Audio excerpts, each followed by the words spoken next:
Nous allons, pendant un certain temps, essayer de renverser certaines forteresses que nous avons nous-mêmes bâties, pendant que nous pensons que c'est les forteresses des autres en nous que nous devons détruire.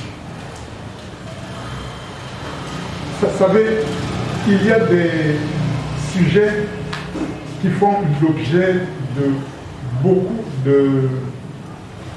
de débats, tant dans le milieu chrétien que entre les chrétiens et les non-chrétiens.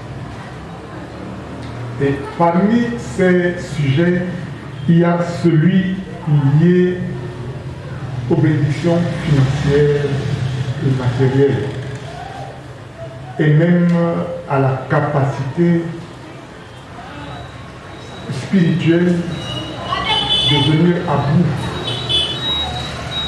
même à la sagesse, de même qu'à l'intelligence. Lorsque nous devenons chrétiens, on redéveloppe en nous quelque chose qu'on nous a asséné étant petit. C'est-à-dire que l'argent est l'arbre du diable. C'est le fruit du diable. Donc nous allons essayer de renverser certaines forteresses comme ça, parce que la Bible dit que la parole de Dieu est assez puissante pour renverser les forteresses, et briser également les jougs qu'on nous a mis au cou. La parole de Dieu qui est assimilée à l'huile d'onction dans certains points, dit que l'huile brise le joug. Je crois que tout le monde en a déjà parlé ici du joug. C'est une pièce de bois qu'on mettait au cou de deux vaches, et généralement c'était même une, pour empêcher à cette vache de regarder à gauche ou à droite. Parce que quand elle regarde devant, elle ne va que devant, ce qui fait qu'elle laboure des sillons droits. Donc lorsqu'on dit que nous avons un joug quelque part, c'est que nous avons quelque chose en nous qui nous empêche de voir la vérité ou d'aller vers la vérité. Donc nous allons lire un certain nombre de passages bibliques et je souhaite que vous les notiez et que vous alliez les revoir à la maison. S'il y a un bon lecteur qui nous prend le livre de l'Apocalypse, une personne va lire afin que nous nous habituions à sa lecture aujourd'hui. Apocalypse 5, versets 9 à 14. Je vais y aller doucement pour que chacun y tire toute la vérité qu'il y a dans la Bible par rapport à certains sujets pour lesquels le monde nous abrutit et même amène nos conducteurs à nous abrutir pour que eux, ils jouissent des biens de notre Père qui n'est pas le leur. La Bible dit que eux, ils font les œuvres de leur Père qui est Satan. Et parmi les œuvres de leur Père qui est Satan, il dit que Satan ment, pêche dès le commencement. Parmi les œuvres de leur Père, il y a le mensonge. Ils nous mentent et ils poussent ceux qui doivent nous dire la vérité à nous mentir. Ils ont donc Apocalypse 5, versets 9 à 14. Oui. Et il chantait en cantique en disant: tu es digne de prendre l'eau et d'en ouvrir les seaux, car tu as été immolé et tu as racheté pour Dieu par ton sang. Amen. Il chantait un cantique nouveau. Cela veut dire qu'ils avaient des anciens cantiques selon ce qu'ils croyaient ou voyaient ou qu'on leur faisait croire. Mais maintenant, il change de cantique, il chante un autre qui dit qu'il y a un homme qui est jugé digne d'ouvrir le livre qu'on leur a toujours gardé fermé. Un peu comme tu es dans une maison, il y a tous les milliards dans une pièce et on te dit que tu n'as pas le droit d'ouvrir cette pièce-là, alors que tu es héritier de cette maison-là. Tu meurs de famine, tu crèves de maladie, il y a les milliards quelque part et on te dit tu ne peux pas, tu n'as pas le droit d'ouvrir. Maintenant ils chantent un cantique nouveau qui remplace l'ancien. Ils ont une compréhension nouvelle, ils ont une vue nouvelle, ils ont une vision nouvelle. Et c'est ce que je prie que Dieu t'amène à voir également ce matin, qu'au sortir de ce culte aujourd'hui, que tu chantes un cantique nouveau, parce que tu auras compris et vu des choses nouvelles. Il dit la gloire de cette maison où tu chantais le cantique ancien, où tu croyais que tu étais quelque chose, ne sera rien par rapport à celle de la maison nouvelle dans laquelle tu chantes des cantiques nouveaux. Continuons. Avançant des hommes de tout tribu, de toute langue, de tout peuple et de toute nation. Qu'on ne te fasse plus croire que la vérité biblique vient des États-Unis, vient du Nigeria, vient du blanc. Il dit de tous les peuples, de toutes les races, de toutes les tribus. Qu'on ne te fasse pas croire qu'une tribu est supérieure à la tienne. Que c'est des tribus qui connaissent telle chose mieux que toi. C'est des forteresses qui sont là. C'est des jours qui sont placés là. Et que la parole de Dieu est assez puissante pour détruire toutes ces choses-là, pour les renverser. Il dit qu'il a été immolé. Continuons. Tu as fait d'eux un royaume et des sacrificateurs. Deux choses. Tu as fait d'eux un royaume. Un. Deux, tu as fait d'eux des sacrificateurs. Cela veut dire que sur le plan physique, tu es un royaume et tu règnes. Et sur le plan spirituel, tu es en connexion avec Dieu. Il a fait d'eux un royaume. Et maintenant, en dehors de cela, il a fait d'eux des sacrificateurs, des gens qui travaillent en connexion avec Dieu, des gens par qui Dieu passe pour faire des choses, qu'on ne te dise pas le contraire. Continuons. Ils régneront sur la terre. Ils régneront où? Tu ne peux pas aller régner aussi, c'est Dieu qui règne là-bas. Donc qu'on ne te dise pas des choses, tu vas régner sur la terre, ce n'est pas ailleurs. On nous apprend, non, la vie sur terre, c'est rien. Attendons, notre vraie vie, c'est au ciel. Notre vraie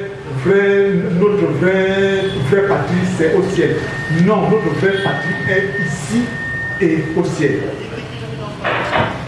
La plus grande, c'est pour ça qu'on dit notre vraie, parce qu'elle est la plus grande. Lorsque tu as deux choses, une qui est toute petite, le fait que tu ailles vers une destination, le fait que tu fasses un champ petit aujourd'hui, une plantation petite aujourd'hui, et que tu dises que mon vrai champ, je vais le faire après, est-ce que cela veut dire que le champ que tu fais aujourd'hui n'est pas ton champ? C'est ton champ. Notre vrai royaume, qui est plus grand que celui dans lequel nous sommes maintenant, est au ciel. Parce que celui-ci n'est que l'ombre du véritable royaume. Et on nous dit non, notre vraie patrie c'est au ciel. Non. Nous devons commencer à vivre ce que nous vivons au ciel, sur la terre. Continuons. Je regardais et j'entendis la voix de beaucoup d'anges autour du trône et des êtres vivants et des Je voudrais que vous gardiez en tête le mot ange. parce que ce sera important pour la suite de notre échange. Que les anges ont dit quelque chose, les anges ont fait quelque chose. Gardez bien ange là, soulignez ça dans vos notes, ange. Continuons. Et leur nombre était des myriades de myriades et des milliers de milliers. Il disait d'une voix forte, l'agneau qui a été immolé est digne de recevoir la puissance, la richesse, la sagesse, la force, l'honneur, la gloire et la gloire. Ouais. Il est digne de recevoir toutes ces choses-là. Retenez bien que vous êtes digne de recevoir toutes ces choses-là. Seconde chose à retenir. Continuons. Et toutes les créatures qui sont dans le ciel, sur la terre, sous la terre, sur la mer et tout ce qui s'y trouve. Je les entendis qui disaient, à celui qui est assis sur le trône et à l'agneau, soit la louange, l'honneur, la gloire et la force au siècle des siècles. L'agneau a même la gloire. Écoutez bien. On dit que l'agneau a également la gloire. Retenez bien ce mot gloire. Parce que le fait qu'on nous fasse croire que nous ne devons pas être glorifiés fait que nous ne croyons pas en nous-mêmes. Et lorsque nous voulons faire quelque chose de grand, nous nous limitons parce que nous craignons de prendre la gloire de Dieu. Qui peut prendre la gloire de Dieu? On acclame quelqu'un pour deux raisons. On reconnaît qu'il a du pouvoir. Et on reconnaît ce qu'il fait pour nous. Donc si on te glorifie, c'est parce qu'on reconnaît que Dieu t'utilise et que tu mets une vie de sanctification qui fait que la main de Dieu demeure sur toi pour leur vie. Alors on te rend gloire. On ne te dit pas de prendre la place de Dieu.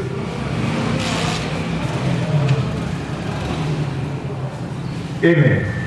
Continuons. Et les quatre êtres vivants disaient Amen. Et les vieillards se prosternèrent et adorèrent. Amen.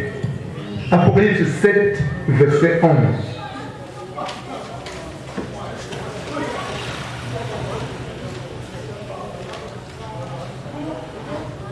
Apocalypse 7, verset 11, il est dit.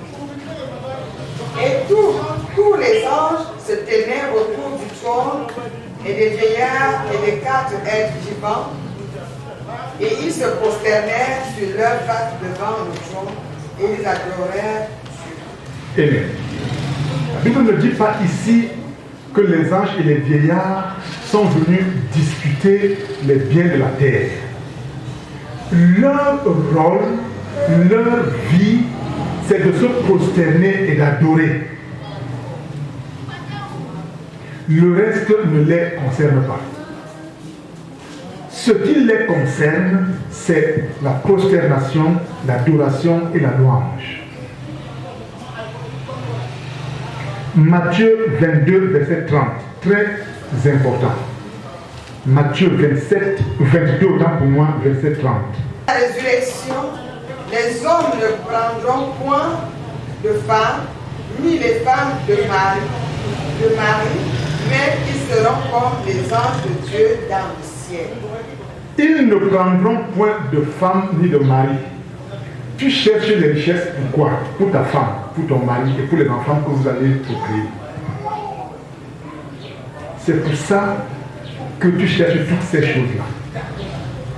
Mais lorsque le temps d'employer ces choses-là sera fini, tu seras comme un ange. Et quelle sera ta vie? Conservation, adoration, louange. Amen.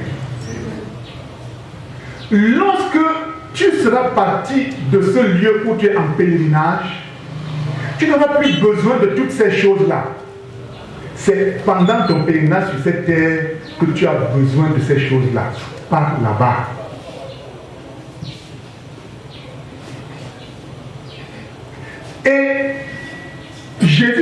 Dans Luc 22, verset 20, il dit, voici une coupe que je te présente. C'est la coupe de mon alliance nouvelle en mon sang. Qui est, on ne sait qui sera, non, c'est qui est répandu pour toi. Voici une coupe nouvelle que j'ai. Une coupe d'une alliance en mon sang. Ce n'est pas le sang qui contient ces choses. C'est par ce sang que les choses de la nouvelle alliance nous sont données, nous sont dues. Voilà la coupe de la nouvelle alliance en mon sang. Et lorsqu'on parle d'alliance, l'alliance est une entente entre deux personnes ou deux entités. Et lorsqu'il y a alliance, il y a transfert de compétences, de force et de puissance d'un parti à l'autre et vice-versa. C'est pour ça que Jésus dit, je suis en vous et vous êtes en moi, à cause de cette alliance nouvelle. Et la Bible dit, si tu fais une alliance avec une prostituée, tu deviens une seule et même personne avec elle, les choses qui sont en elle viennent en toi, les choses qui sont en toi vont en elle. Et lorsque l'alliance nouvelle avec Jésus en son sang prend effet, il y a un transfert des choses que les uns et les autres ont.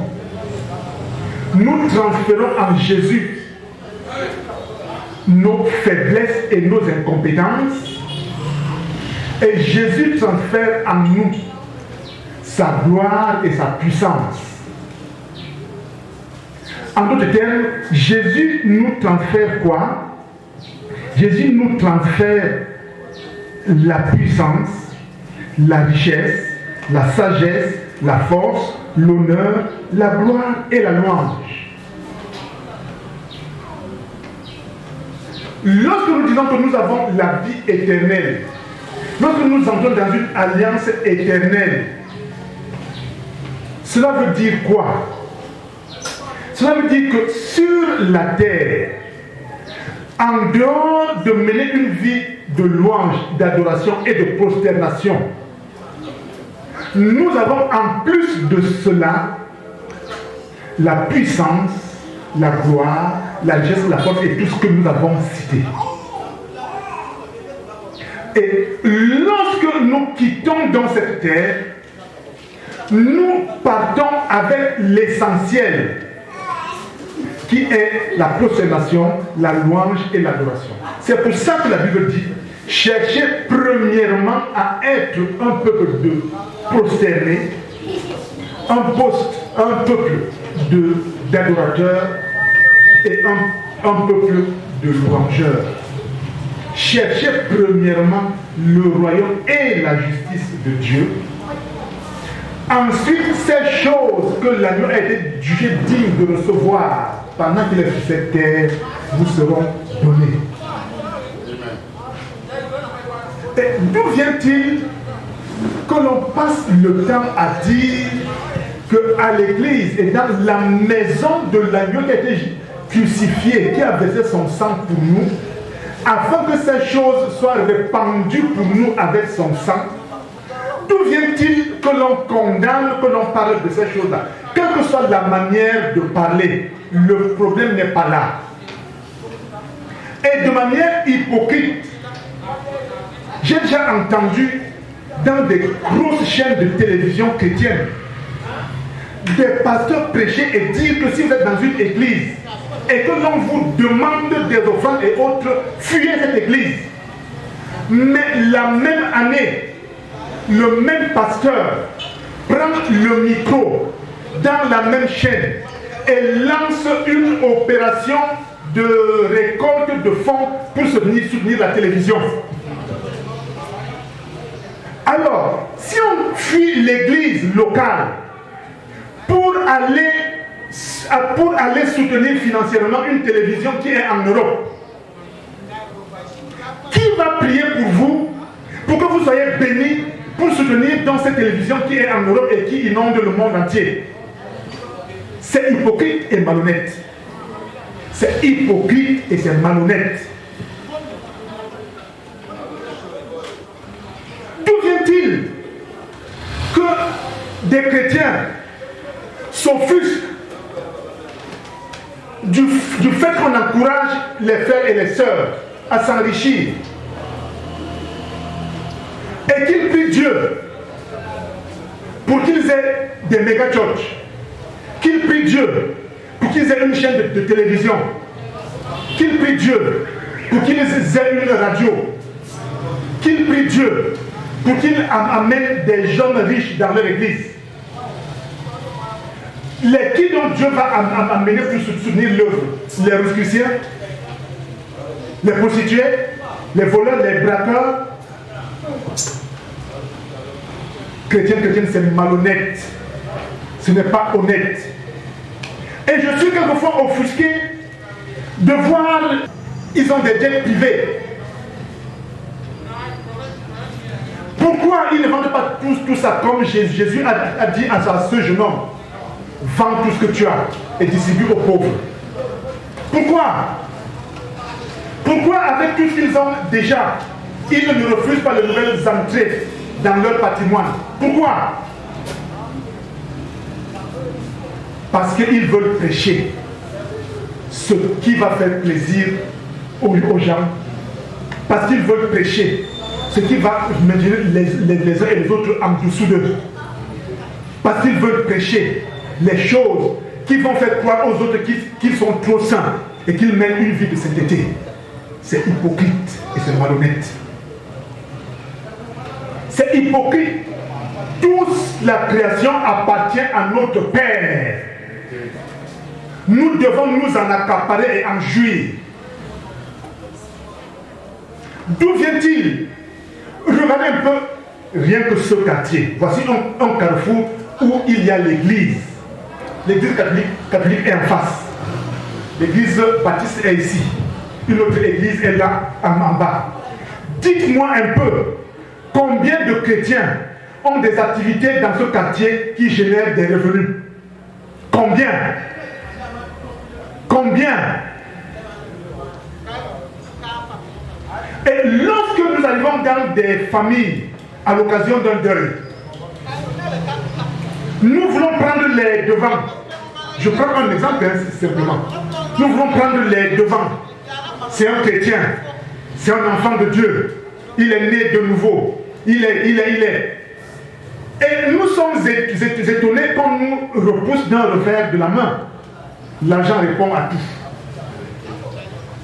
Nous venons parler en langue pendant que les gens ont besoin d'acheter un cercueil, d'habiller leur corps, de recevoir ceux qui vont arriver et voir comment, si c'est un homme qui est mort, comment le reste de la famille va rester vivre. J'ai pris ici un exemple des avocats. Mon frère né était avocat, mon défunt.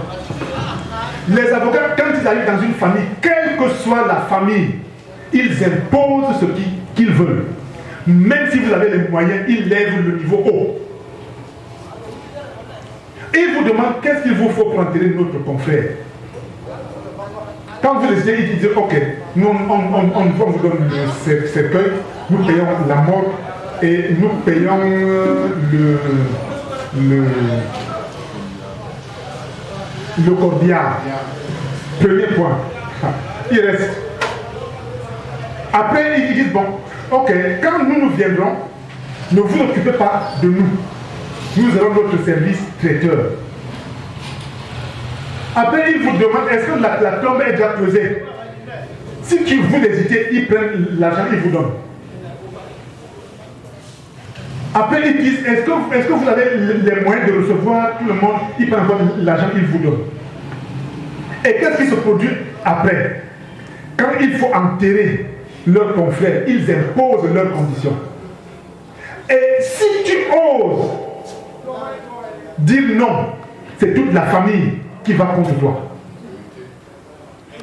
Ils exigent qu'autour de la tombe, au moment où le corps descend, qu'il n'y ait personne d'autre, même pas un membre de la famille, rien que les avocats.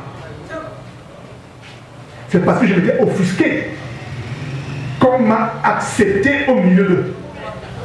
Et on m'a même dit que je ne me mette pas devant, que je me mette derrière les avocats. Parce qu'ils ne voulaient même pas que un membre de la famille soit derrière les avocats.